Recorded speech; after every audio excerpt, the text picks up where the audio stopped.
వ్యాసాశ్రమం వివాదంపై ఆంధ్రప్రదేశ్ ప్రభుత్వం కీలక నిర్ణయం తీసుకుంది. ఫిర్యాదుల ఆధారంగా విచారణ చేపట్టి ఏర్పేడు వ్యాసాశ్రమానికి పూర్వవైభవం తీసుకురావాలని నిర్ణయించింది. సీఎం చంద్రబాబు నాయుడు ఆదేశాలతో ఆశ్రమ పూర్వ విద్యార్థులు పీఠాధిపతులతో తిరుపతి జిల్లా కలెక్టర్ ఒక సమావేశం నిర్వహించారు. ఇక ఆరోపణల కారణంగా ఈ నెల 27న జరగాల్సిన ఆశ్రమ శతాబ్ది ఉత్సవాల్ని వాయిదా వేశారు. ఏర్పేడు వ్యాసాశ్రమంపై వచ్చిన వివాదాలు, ఆరోపణలపై ప్రభుత్వం ప్రత్యేక దృష్టి సారించింది. ఆశ్రమంపై వచ్చిన అభియోగాల నేపథ్యంలో సీఎం చంద్రబాబు నాయుడు ఆదేశాల మేరకు వివిధ పీఠాధిపతులు, ఆశ్రమ పూర్వ విద్యార్థులతో తిరుపతి జిల్లా కలెక్టర్ వెంకటేశ్వర్లు ప్రత్యేక సమావేశాన్ని నిర్వహించారు. IIHM స్టూడెంట్స్ ప్రపంచం మొత్తం ఉద్యోగాలు చేస్తూ లక్షల్లో జీతాలు సంపాదిస్తున్నారు. ఇప్పుడే చేరండి international institute of hotel management. లక్షలాదిగా ఉన్న మలయాళ స్వామి పూర్వ విద్యార్థుల మనోభావాలను గౌరవిస్తామన్నారు. 20C పరిధిలోకి వచ్చే ఆశ్రమ ఆస్తుల అక్రమ విక్రయాలపై చర్యలు తీసుకోనున్నట్టు ప్రకటించారు.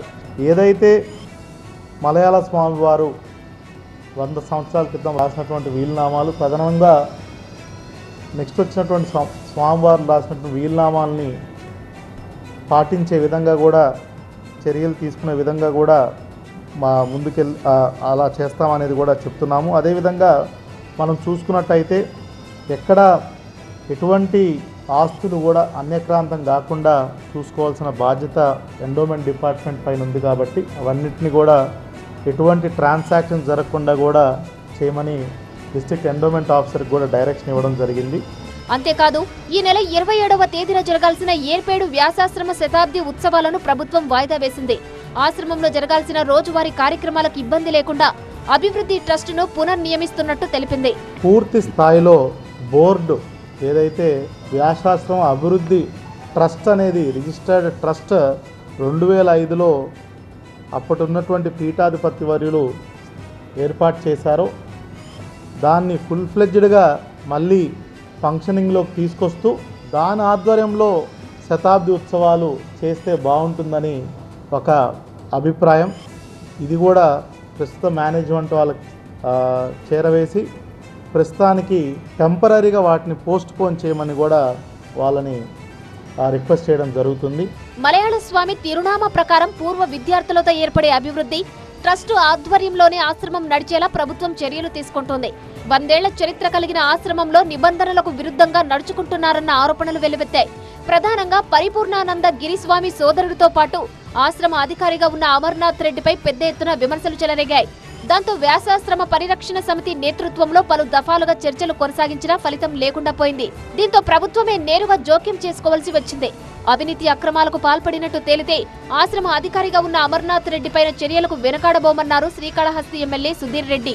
ప్రాపర్గా కమిటీ ఫామ్ చేసి అక్కడ ఒక డిపార్ట్మెంట్ నుంచి ఒక స్పెషల్ ఆఫీసర్ లాగా నియమించి అక్కడ మంచి చెడులన్నీ కూడా పర్యవేక్షిస్తూ ఎక్కడ కూడా స్వాములకు కావచ్చు, విద్యార్థులకు కావచ్చు, అక్కడ చదివే పిల్లలకు కావచ్చు, ఇవన్నీ కూడా ఎక్కడ ఎవరికి ఇబ్బంది రాకుండా ఒక స్మూత్ సిస్టమేటిక్గా నడిచే విధానంగా తీసుకొచ్చే వరకు ఒక ప్రాపర్గా ఒక 12 men or 21 member కమిటీ, అంటే ఈ ట్రస్ట్ అనేది ఆల్రెడీ ఉంది.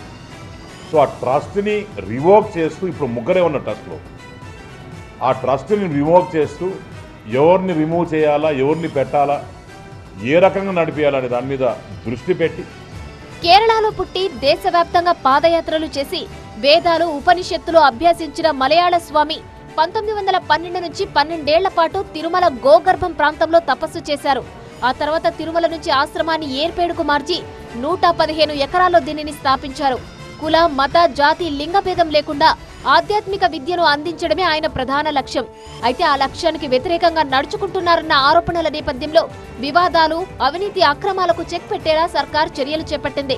ముందుకు ఎలా వెళ్ళాలి అనే ఒక ఉద్దేశంతో ఈరోజు ఇరు వర్గాల్ని, ప్రస్తుతం మేనేజ్మెంట్ని, అదేవిధంగా మనకి ఎవరైతే పూర్వ విద్యార్థులు, సాధువులు వీళ్ళందరినీ కూడా పిలవడం జరిగింది. అదేవిధంగా ప్రజాప్రతినిధులు, జిల్లా యంత్రాంగం అందరం కలిసి కూర్చొని ఎట్లా అయితే దీనికి పూర్వ వైభవం ఎలా తీసుకురావాలనే ఉద్దేశంతో ఒక ముందడుగు వేయాలనే ఉద్దేశంతో ఈరోజు అందరినీ పిలవడం జరిగింది. తనపై వస్తున్న ఆరోపణల మీద పరిపూర్ణానందగిరి స్వామి, ఆయన సోదరుడు, సదరు అధికారి వివరణ ఇచ్చుకునే యత్నం చేసినా ఆరోపణలు ఆగలేదు. ఈ తరుణంలోనే ఏర్పేడు వ్యాసాశ్రమ కీర్తిని కాపాడేలా ప్రభుత్వమే స్వయంగా చొరవ తీసుకోవాల్సి వచ్చింది. దీంతో ఘన చరిత్ర కలిగిన ఆశ్రమంపై పెత్తనం కొనసాగించాలని చూస్తున్న పరిపూర్ణానందగిరి స్వామితో పాటు ఆయన రక్త సంబంధికులను తొలగించాలన్న డిమాండ్ పెద్ద ఎత్తున వినిపిస్తున్న నేపథ్యంలో ప్రభుత్వం తీసుకునే చర్యలు ఏ మేరకు పరిష్కారం చూపుతుందన్నది చూడాల్సి ఉంది.